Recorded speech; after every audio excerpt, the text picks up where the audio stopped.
here. So I'm sorry, I'm fed up of coming back to Barclays, and I know that you are too. But I'm sorrier that Barclays is still the biggest investor in fossil fuels in Europe. And I'm sorry that Barclays continues to fund Israeli oppression and occupation of Palestine. The Barclays Bank is now a crime scene.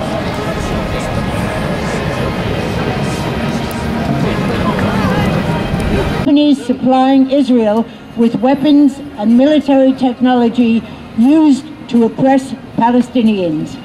Barclays Bank is one of them and holds over 1 billion in shares, £1 billion in shares, and provides over £3 billion in loans and underwriting to 9 companies whose weapons, components, and military technology have been used in Israel's armed violence against Palestinians.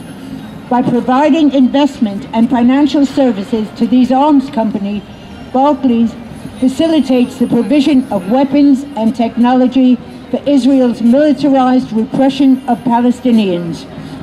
Stop the occupation! Stop the occupation! Give back their land! Give back their land! Stop the demolition! Stop the demolition! Save Silwan! Save Silwan! Justice! Justice! Justice for Palestine! Justice! Justice! Justice for Palestine! Adalah! Adalah! Adalah li Palestine! Adalah! Adalah! Adalah li Palestine! Stop ethnic cleansing! Stop ethnic cleansing! Save Sheikh Jarrah! Save Sheikh Jarrah! Stop contravening! Stop contravening! International law! International law! Justice! Justice! Justice for Palestine! Justice! Justice! Justice for Palestine! The UN Secretary General Antonio Guterres has warned that we are on a highway to climate hell, with our foot still on the accelerator. Last summer, the UK recorded its hottest temperatures ever, and there have been catastrophic floods, wildfires, and other climate disasters around the world. At the moment, Barclays are complicit in driving this acceleration while making record profits for their shareholders. One way Barclays do this is by their continued financing of the fossil fuel industries. In 2021, the International Energy Authority concluded there could be no new oil, gas or coal development if the world was to reach carbon net zero by 2050.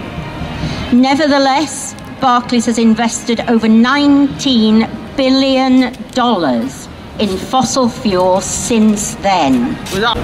We are protesting outside and inside the bank to bring attention to war crimes being carried out in Palestine with Barclays' complicity.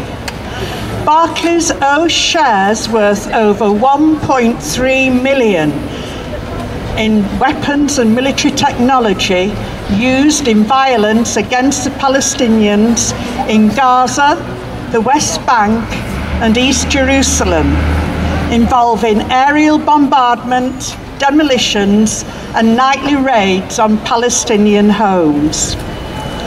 Barclays is complicit in this oppression by holding shares in and giving loans to arms companies, Elbit, Raytheon and Caterpillar. We're on a planet that has a problem. We've got to solve it, get involved and do it now, now, now. We need to build a better future, and we need to start right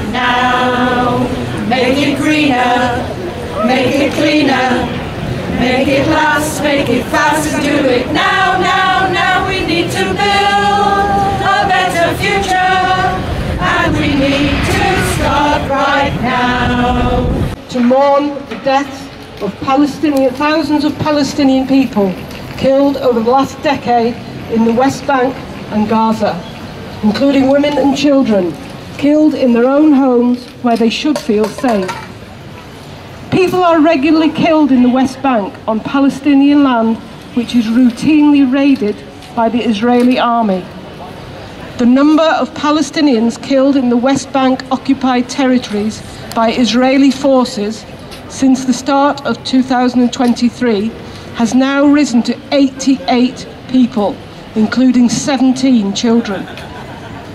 Added to this, some 171 Palestinians, including more than 30 children, were killed by the Israeli army in the West Bank last year. On one day alone, on Wednesday the 22nd of February this year, 11 people were killed in Nablus during a raid by the Israeli army, including a child and 3 elderly men. More than 400 Palestinians were injured, with 158 reported injuries from live ammunition. Barclays, these are real people. Someone's children, someone's mother, someone's grandfather that are dying, and yet you continue to fund companies selling arms to Israel. Arms used to kill Palestinians. You are complicit in their deaths. I am here today to express my grief for all the losses arising from the destructive ventures that Barclays continues to finance to make profits for its shareholders.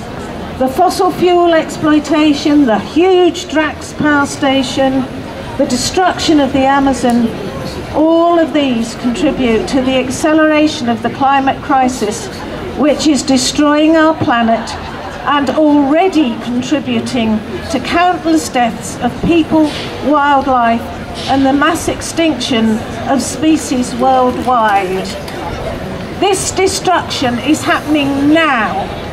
I'll give you some examples. You'll remember the floods in Pakistan last year, in which huge areas of the country were underwater and 13,000 people left homeless. So I am mourning the more than 1,700 people killed directly by the flooding, 647 of whom were children. The country will take decades to recover. I want to mourn all those brave environmental activists murdered for trying to halt the destruction of their forests, environments and way of life. In the decade up to 2021, more than 1,700 environmental activists were killed as they tried to protect their communities from mining, extractive industries and big agribusiness. And finally, I want to share my grief for all the losses yet to come of lives, biodiversity, countries. Thinking about the world the young children of today are likely to face in the course of their lives can feel completely overwhelming. We owe it to future generations to do everything we can to mitigate what is happening and steer our communities and our world towards a better future. So I won't let my grief and anger give way to hopelessness.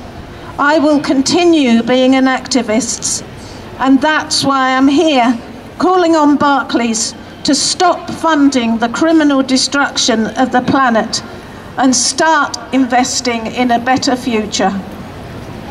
People rise like water, tear this system down. In the voice of our great-granddaughters, climate justice now. One more time. People gonna rise like water, tear this system down.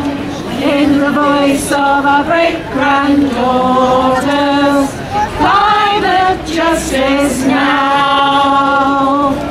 Extinction! Rebellion! Extinction! Rebellion! Extinction! Rebellion!